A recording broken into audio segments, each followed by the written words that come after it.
Power TV ಯಾವುದೇ ಸುದ್ದಿಯನ್ನ ಬಿತ್ತರಿಸಿದ್ರು ಕೂಡ ಅದನ್ನ ಫಾಲೋ ಅಪ್ ಮಾಡದೆ ಬಿಡೋದೇ ಇಲ್ಲ.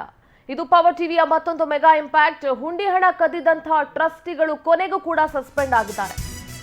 ಬೆಂಗಳೂರಿನ ಪುರಾತನ ಹಾಗೂ ಪ್ರಮುಖ ದೇವಾಲಯ ಗಾಳಿ ಆಂಜನೇಯ ಸ್ವಾಮಿ ದೇಗುಲದ ಟ್ರಸ್ಟಿಗಳು ಕಡೆಗೂ ಕೂಡ ಸಸ್ಪೆಂಡ್ ಆಗಿದ್ದಾರೆ. ಹುಂಡಿ ಎಣಿಕೆ ವೇಳೆ ಕಂತೆ ಹಣವನ್ನ ಎಗರಿಸಿದ್ರು ಈ ನೀಚರು, ಪಾಪಿಗಳು. ಆಡಳಿತ ಮಂಡಳಿ ಸದಸ್ಯ ಮಂಜು ಮತ್ತು ಗೋಪಿ ಇಬ್ರು ಕೂಡ ತಮ್ಮ ಕೈ ಚಳಕ ತೋರಿಸಿದ್ರು. ಸಿಸಿಟಿವಿ ಕ್ಯಾಮೆರಾದಲ್ಲಿ ಕಳ್ಳತನದ ದೃಶ್ಯ ಸೆರೆಯಾಗಿತ್ತು. ಪವರ್ ಟಿವಿಯಲ್ಲಿ ಈ ಬಗ್ಗೆ ನಿರಂತರ ವರದಿಯನ್ನ ಪ್ರಸಾರ ಮಾಡಲಾಗಿತ್ತು. ಒಂದಲ್ಲ ಎರಡಲ್ಲ 4 ಬಾರಿ ಕಳ್ಳತನ ಮಾಡಿದ್ದು ಬೆಳಕಿಗೆ ಬಂದಿದೆ. ಸಾಕ್ಷ್ಯ ಸಮೇತ ವರದಿಯನ್ನ ಪ್ರಸಾರ ಮಾಡಿತ್ತು ಪವರ್ ಟಿವಿ. ಇದನ್ನ ಮುಜರಾಯಿ ಇಲಾಖೆ ಸಚಿವ ರಾಮಲಿಂಗಾರೆಡ್ಡಿ ಅವರ ಗಮನಕ್ಕೂ ಕೂಡ ಪವರ್ ಟಿವಿ ತಂದಿತ್ತು. ಸದ್ಯ ಕಡೆಗೂ ಕೂಡ ಕಳ್ಳ ಟ್ರಸ್ಟಿಗಳು ಸಸ್ಪೆಂಡ್ ಆಗಿದ್ದಾರೆ.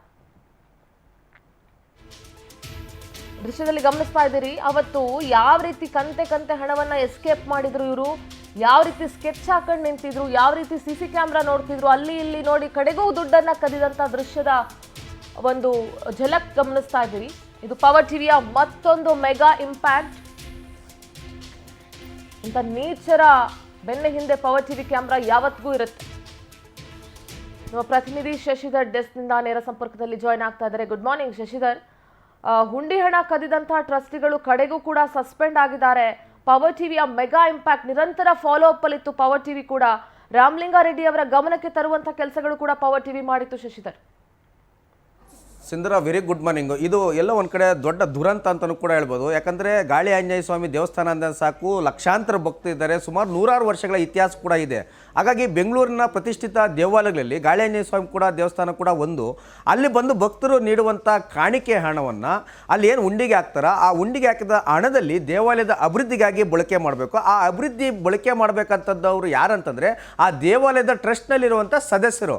ಆದರೆ ಆ ಟ್ರಸ್ಟ್ನಲ್ಲಿರುವಂಥ ಸದಸ್ಯರು ಏನು ಮಾಡ್ತಿದ್ದಾರೆ, ಆ ಉಂಡಿ ಎಣಿಕೆ ಕಾರ್ಯಕ್ರಮದಲ್ಲಿ ಹೋಗಿ ಭಾಗಿಯಾಗಿ ಆ ಹಣವನ್ನು ಲೆಕ್ಕ ಹಾಕೋದನ್ನು ಬಿಟ್ಟು ಕಂತೆ ಹಣವನ್ನು, ಲಕ್ಷಾಂತರ ರೂಪಾಯಿ ಹಣವನ್ನು ಕದ್ದಿರೋದು ಪವರ್ ಟಿವಿಗೆ CC ಕ್ಯಾಮ್ರಾದ ವಿಜುವಲ್ಸ್ ಕೂಡ ಲಭ್ಯ ಆಗಿತ್ತು. ಅದು ಸಂಬಂಧಪಟ್ಟಂತೆ ಸುದ್ದಿ ಕೂಡ ಪ್ರಸಾರ ಮಾಡಿದ್ವಿ, ಮತ್ತು ಲೈವ್ ದೃಶ್ಯಾವಳಿ ಕೂಡ ಸಿಕ್ಕಿತ್ತು. ಅದು ಸಂಬಂಧಪಟ್ಟಂತೆ ಮುಜರಾಯಿ ಸಚಿವರ ಗಮನಕ್ಕೆ ಕೂಡ ತರಲಾಗಿತ್ತು.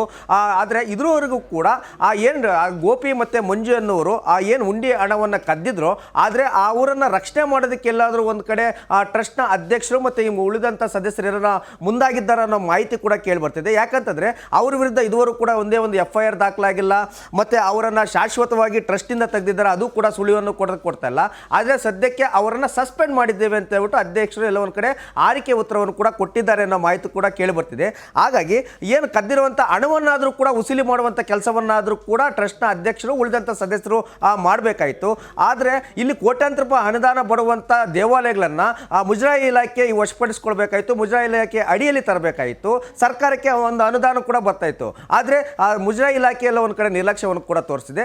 ಟ್ರಸ್ಟ್ ಮಾಲೀಕರು ಕೂಡ ಮತ್ತು ಅಧ್ಯಕ್ಷರು ಕೂಡ ಎಲ್ಲ ಒಂದು ಕಡೆ ನಿರ್ಲಕ್ಷ್ಯವನ್ನು ತೋರಿಸಿದರೆ, ಹಾಗಾಗಿ ಒಂದು ಕಡೆ ಇಂಪ್ಯಾಕ್ಟ್ ಅಂತಲೂ ಕೂಡ ಹೇಳ್ಬೋದು, ಇನ್ನೊಂದು ಕಡೆ ದುರ್ದೈವ ಅಂತಲೂ ಕೂಡ ಹೇಳ್ಬೋದು. ಯಾಕಂದರೆ ಕದ್ದಿರೋ ಹಣವನ್ನು ವಸೂಲಿ ಮಾಡುವಂಥ ಕೆಲಸವನ್ನು ಕೂಡ ಮಾಡಿಲ್ಲ, ಅವ್ರ ವಿರುದ್ಧ FIR ಕೂಡ ಆಗಿಲ್ಲ, ಕೇವಲ ಸಸ್ಪೆಂಡ್ ಆದರೆ ಅವರಿಗೆ ಎಲ್ಲೂ ಕೂಡ ಅವರಿಗೆ ಸರಿಯಾದಂಥ ಶಿಕ್ಷೆ ಆದಂತಿಲ್ಲ.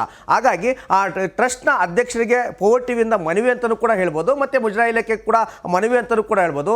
ಆ ಟ್ರಸ್ಟ್ನ ನೇರವಾಗಿ ಮುಜರಾಯಿ ಇಲಾಖೆ ಅಡಿ ಕೂಡ ಸೇರಿಸಬೇಕು. ಈಗೇನು ಕದ್ದಿರೋಂಥ ಹಣವನ್ನು ಕೂಡ ರಿಕವರಿ ಆಗಬೇಕು, ಅವ್ರಿಗೆ ಶಿಕ್ಷೆ ಆಗಬೇಕಂದ್ರೆ ಅವ್ರ ವಿರುದ್ಧ FIR ಆದರೆ ಮಾತ್ರ ಪವರ್ ಟಿವಿಯ ಬಿಗ್ ಇಂಪ್ಯಾಕ್ಟ್ ಅಂತಲೂ ಕೂಡ ಸ್ಪಷ್ಟವಾಗಿ ಹೇಳ್ಬೋದು. ಸಿಂಧೂರ, ಓಕೆ, ಧನ್ಯವಾದ ಶಶಿಧರ್ ತಮ್ಮೆಲ್ಲ ಮಾಹಿತಿಗಾಗಿ.